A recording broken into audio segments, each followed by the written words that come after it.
Beth Hiley here at Gen Con 2013. I'm sitting down with Mark Fox of Miranda Games. Hi, Beth. Hello. It's so nice to meet you. Miranda Enterprises. Excuse me. I just want to put games on everything because I'm holding games. And actually, it's funny because we've actually just created a website that is mirandagames.com. See, you are on point. I knew that. Anyway, you have brought us over Pathagon. Yes. And I always drool and start to get very excited anytime there's a game made entirely out of wood. I am such a sucker. I am too. And our first 6 games are all pure hardwoods. I love that too. And I feel like that's the sort of thing that if you're good with the wood, you can go and like make your own pieces and inlay them and go as crazy nuts as you want. And I don't know, there's just something about wood that just, oh, it's just cool. Well, we like the whole tactile thing. That's it just feels good in your hands. I know. I feel like poker players are going to be sitting there doing this, all day long. That's what people have been doing over at the booth. I'm sure. Now, I quite honestly, I know nothing about this game, so you will have to give me the run through. Okay, great. What to expect when we play. I'm going to start with that box. Oh, that's real quick. right. I forgot. You had mentioned that. Okay.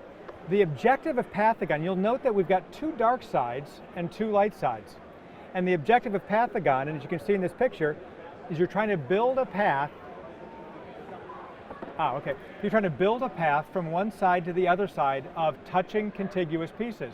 Dark's trying to go from dark to light. Dark to dark.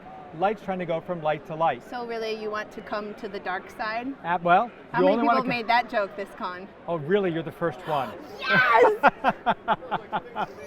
Can you patent that? Can you credit that to me for the rest of the convention? Although we do have Luke Skywalker in one of our other games, and we've had Luke, I am your father, just too many times. All right. Okay. But really fun stuff. No, it's all good. It's all good. So as we can see, that mirrors this. So the dark's trying to go from dark to dark. Light's trying to go. Now you have 14 octagonal shaped pieces. So you can see where part of that name comes from. Yes, you're building a path out of octagons, right? So you start off with an empty board, and players take turns putting pieces anywhere they want on the open board. You don't have to start, if you're light, you don't have to start here and go here, but you're trying to get the first one to build a continuous path wins the game.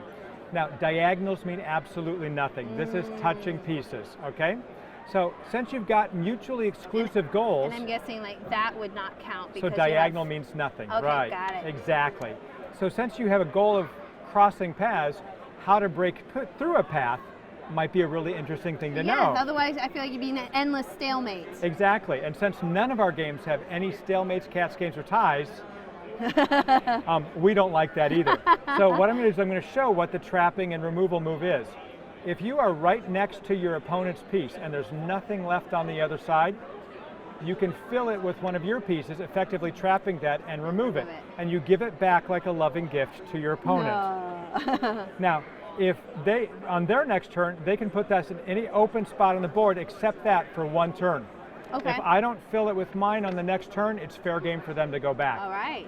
So it's kind of their job to say, how obnoxiously can I place this piece so that you forget to go fill that space because you're dealing with what I just did. And then I'll come right back in. And then I go right back in. So there's a lot of strategy. We believe in that offensive and defensive tension in that game as what am I doing to move myself forward and what am I doing to protect myself? So this is, I'm guessing this is definitely one of those 30-second to learn but a lot longer than that to master kind of games. Two people just learning the game might play that game in 5 to 10 minutes. People who have evolved their strategy on that game might be in a 20 to 25, 30-minute slugfest of intellectual battle, and that's great. Is this 2 only, or could you play in a team of 4? This is actually a 2. Well, you could have 2 people playing light. They'd want to be really like-minded in their strategy, or be really frustrated because this is one of those games where you start to look 2, 3, 4 moves ahead, and when you're playing in teams, that could be kind of frustrating. We do have a whole line of multiplayer abstracts though. So we love multiplayer abstract, but we designed specifically for it. For 2. All right. Okay. Well, should we do just a couple of turns to show people how fast this goes? You can go first. I'm going to not. I wanted to start at my edge, and I'm glad you clarified that was not needed. I'm going to be really obvious. And that's going to be an opportunity to learn about trapping. Here's your loving gift. I'm glad I did that. I was obvious in my strategy. Let's see, to annoy you, well, we'll just put it in a most obvious blocking position for you. Excellent. And so what I'm going to do right now is I'm going to make a decision. Do I want to back this up? Right. Or do I want to take this? And I'm going to go ahead and take this because backing it up just gives you an opportunity to take it. But knowing that, I'll come back in.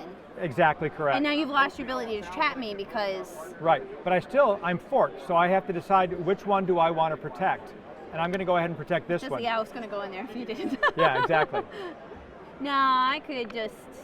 You could. Make things a little harder for you. And I'm going to come over here. So what you learn is you play a little bit of zone. And I'm going to go ahead and take that. Here's your loving gift. I'm really glad it comes with love. Yeah, absolutely. You've got to have love. Because all you need is... Exactly. All you need is love. Now I see you're obviously playing very well that I am not doing well at trapping you. That said, I've been doing interviews for 2 days, so me not so much with the thinky right now. And I might have played this once before. Maybe. And I'm happy to give strategy tips to, but only with permission, because I don't want to be that guy. Well, you know, I'm a teacher, so I always have that instinct to be like, psst. Well, here, why don't we each just do 2 more real quick to give people a flavor. Now I'm going to sit here and think about it. Well, you've lost your opportunity to stop me there. There was that. I can see why you have the can't go right back in rule, because otherwise you just endlessly capture each other. That would be a cycle that you just don't get out of. That would be grumpy inducing. And that takes me out. Oh, I'm glad you realized that. And I'm going to go ahead and remove that. All right, here I'm going to put one more in somewhere where I can do something. Go over there. And you can't take me there. No, but I'm going to go here, which means you better address this, or this game becomes over. That's true, because you would. So, all right. Well, that's an obvious one. So there, And there we go. All right. So we're here, and now I start building towards the corner, and or this corner. Yeah. Exactly, and that's how this game plays out. All right. Well, Mark, thank you so much for showing us Pathagon. Thank you so much for the opportunity. It's so nice to meet you.